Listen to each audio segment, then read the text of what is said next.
हरिओम तत्सत। मैं शांति भूषण तिवारी सभी दोस्तों को प्रणाम करता हूँ।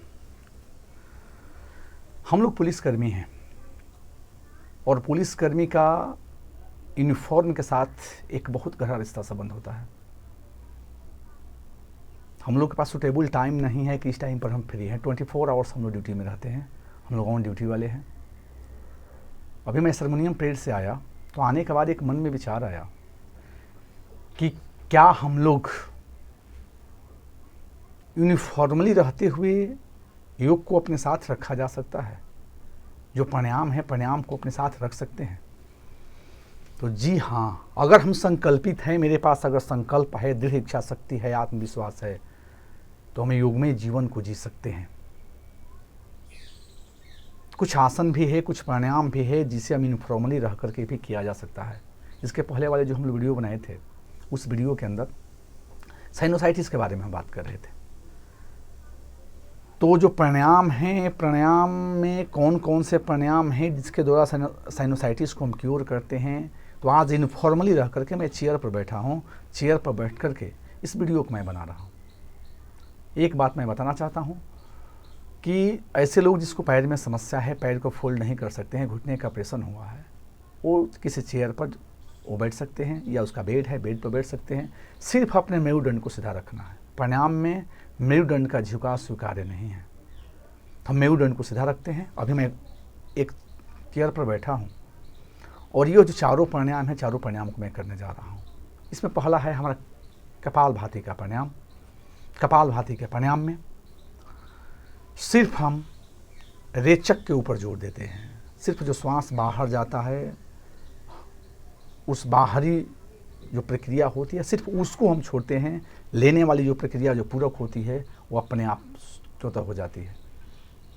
तो इसमें जो साइनोसाइटिस के जिसको प्रॉब्लम है, वे सिर्फ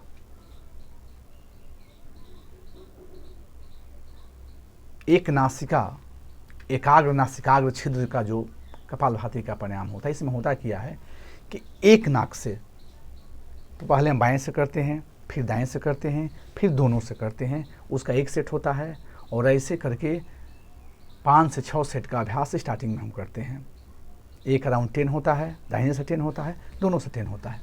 तो जो नसाग्र मुद्रा बना सकते हैं उसके लिए तो उत्तम है, लेकिन जो लोग नसाग्र मुद्रा के बारे में नहीं जान पाते हैं, उसे बनाने में कठिनाई होती है, तो सिंपल अभ्यास 2 अंगुली का यूज करते हैं। अंगूठा दाहिने के पास होता है और जो अनामिका होती है वो बाएं नसाग्र के पास होता है। तो बाएं नसाग्र से 10 टाइम्स कपालभाति का अभ्यास करते हैं। अंगूठा से दाहिने नसाग्र को बंद कर देते हैं।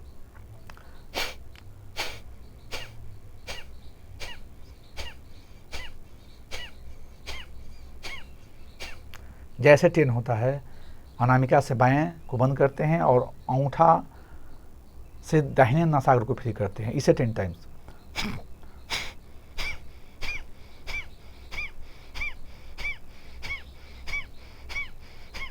जैसे 10 टाइम्स होता है, अपने हाथ को दाहिने घुटने पर, अगर हम कुर्सी चेयर पर बैठे हुए हैं तो जो आपका सपोर्टिंग पॉइंट है उसके सामने।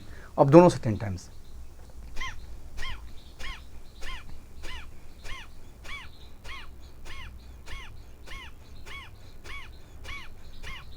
टेन टाइम्स का अभ्यास।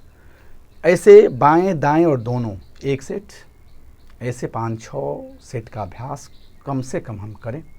हम जैसे जैसे अभ्यासी बनते जाते हैं, इसकी जो संख्या है वो बढ़ती जाती है।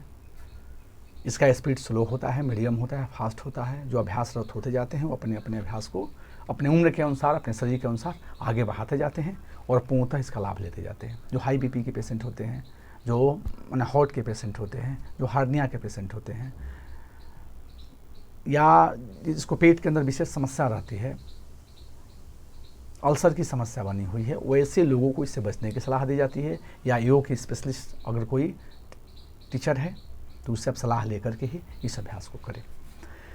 अगला जो प्राणायाम होता है वो हमारा होता है भस्त्रिका।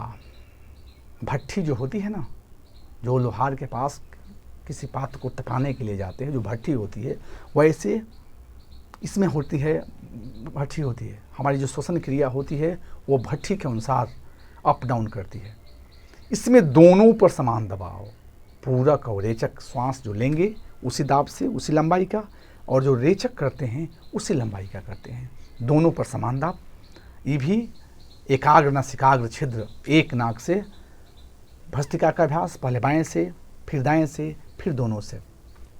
इसकी एक विशेषता ये होती है कि ये बात, पित्त और कफ, हमारे शरीर में 3 मुख्य फंक्शन होता है और तीनों फंक्शन को बैलेंस करने का ये कार्य करता है। एलर्जिकल इफेक्ट वाले जो लोग होते हैं उससे बहुत बड़ी राहत मिलती है। अगर आपको एलर्जिकल समस्या हो रही है मौसम से बार बार, अगर आपको सर्दी जुकाम हो रहा है तो भस्त्रिका के द्वारा जीवन भर के लिए उसे हम दूर भगा सकते हैं। हमारा ब्लड का प्योरीफाई होता है, हमारा जो ब्लड होता है वो ऑक्सीजनमय होता है, जो गंदगी होती है वो पूरी गंदगी हमारे शरीर से बाहर निकलती है, कार्बन डाइऑक्साइड हमारे शरीर से विशेष रूप से बाहर निकलता है, हमारा शरीर का रोम रोम पुलकित हो जाता है। इस अभ्यास को हम कैसे करते हैं? पहले अंगूठा से दाहिने नाक को बंद करते हैं और बाएं से लंबा श्वास लेना और छोड़ना।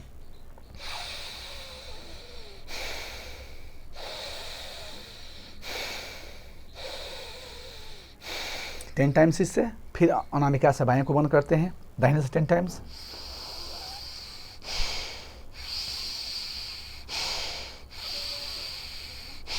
अगर 10 होता है तो 10 जैसे ही होता है तो 10 होने के बाद 11वां जो श्वास होता है ना, एक लंबा गहरा श्वास ले और अंतःकुंभक श्वास को रोके, फिर श्वास को बाहर निकाल दे और उसके बाद से दोनों नाक से 10 टाइम्स।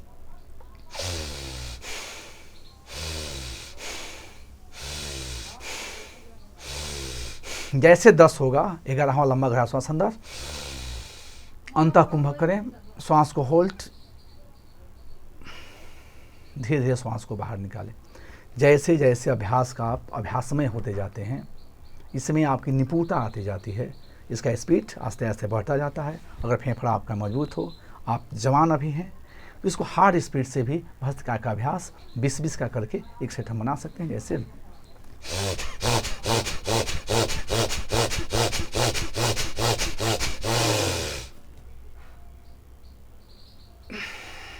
मैंने 20 का करेंगे, 21 से एक लंबा गहरा श्वास लेंगे और उसको अंतःकुंभक करेंगे, उसके बाद श्वास को बाहर छोड़ेंगे। एक पल के लिए हमको अपने आप को शांत में, पूरा मेरा शरीर ऑक्सीजन में और पूरा बॉडी हमारा रिलैक्स, रोम रोम हमारा पुलकित हो जाता है। तो और तीसरा जो अभ्यास होता है वो सूर्य भेदन प्राणायाम होता है। सूर्य भेदन, जैसे ही सूर्य का नाम आता है, हमारे मेरुदंड के दाहिने साइड में पिंगला नाड़ी है, जिसे सूर्य नाड़ी कहते हैं। इसे ऊर्जा का प्रतीक है, हमारी शक्ति का प्रतीक है, ऊष्मा का प्रतीक है। तो जो साइनोसाइटिस के जो रोगी होते हैं उसको ठंड का प्रकोप होता है, उसको ठंड ज़्यादा महसूस होती है, जो श्लेष्मा होता है वो जमा रहता है। तो दाहिनी नाक से जो श्वास ली जाती है उसमें ऊष्मा होती है, गर्माहट होती है। बायां जो होता है वो चंद्रमा का प्रतीक है, इससे जाने वाली श्वास वो शीतल होती है। लेकिन दाहिनी नाक से सिर्फ हम श्वास लेते हैं और दाहिने से सिर्फ छोड़ते हैं। जो श्वास लेते हैं उसमें ऊष्मा होती है, गर्माहट होती है, और जब कार्बन डाइऑक्साइड बाहर आता है वो भी ऊष्मा होता है, जो हमारा अतिरिक्त श्लेष्मा को पिघलाने में मदद करता है, हमारा हेल्प करता है और हमारी राहत होती है। तो बाएं जो हमारी अनामिका है, अनामिका से बाएं को बंद करते हैं और सिर्फ दाहिने से लंबा गहरा श्वास लेना और छोड़ना।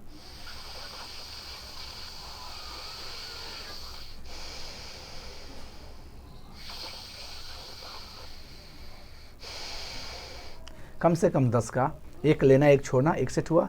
ऐसे 10 बार लेना और 10 बार छोड़ना हम दाहिने नाक से करेंगे। लंबा गहरा श्वास लेना, लंबे गहरे श्वास को छोड़ना।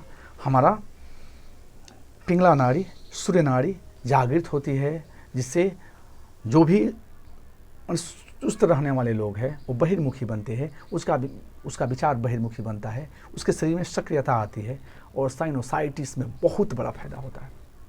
एक अभ्यास भ्रामरी का अभ्यास होता है। भ्रामरी के अभ्यास में हम ध्यान के किसी आसन में बैठते हैं। अगर यूनिफॉर्मली नहीं है तो आप पद्मासन में बैठ सकते हैं, पद्मासन में बैठ सकते हैं, सिंहासन में बैठ सकते हैं, या सुखासन का आसन हो। जैसे है बैठे, मेरुदंड को सीधा रखेंगे। दोनों नाक से लंबा गहरा श्वास, ओठ बंद रहता है, दांतों के बीच में गैप रहता है और यहाँ से भौंरे की तरह गूंजन करते हैं। तो जो नाद होती है ना, वाइब्रेट होता है, वो वाइब्रेट जैसे ही हमारा इस पॉइंट को, साइनस पॉइंट को जैसे टच करता है, वहाँ पर ब्लड का संचार होता है। ब्लड का संचार, अतिरिक्त जो गंदगी होती है, श्लेष्मा होता है, वो उस स्थान से हटता है। उसको क्लियर करने में, उसको हटाने में बहुत बड़ा हेल्प होता है। अनिद्रा की बीमारी में हेल्प होती है। एक बार लंबा गहरा श्वास अंदर, मेरुदंड शिखा, आंख बंद, लंबा गहरा श्वास अंदर,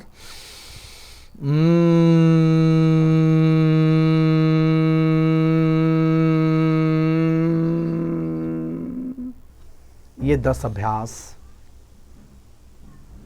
8 से 10 अभ्यास कभी भी कर सकते हैं, भोजन के बाद भी इसे किया जा सकता है। एक बात और मैं बताना चाहता हूँ कि प्राणायाम का अभ्यास हमेशा खाली पेट ही करना है, सुबह या शाम, भोजन के 4 घंटे के बाद इसे हम अपनाएं।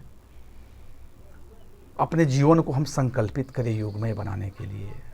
वो जिस प्रकार मौलिक सुविधाएं, भोजन करना, स्नान करना, शौच करना हमारे लिए निहायत ज़रूरी है, वैसे ही अगर हमारे जीवन में योग की एंट्री होती है तो हमारा शरीर, हमारा जीवन योगमय बनेगा। और जब योगमय बनेगा तो पूरा संसार योगमय होगा, हम निरोग रहेंगे, पूरा दुनिया निरोग रहेगी। इस कामना के साथ मैं आशा करता हूँ कि हमारा पुलिस परिवार अपने आप को संकल्पित करे, हर इनफॉर्मली रहते हुए भी हम लोग योगमय अपने जीवन को बनाए। इसी आशा और विश्वास के साथ हरिओम तत्सत, हरिओम तत्सत, हरिओम तत्सत।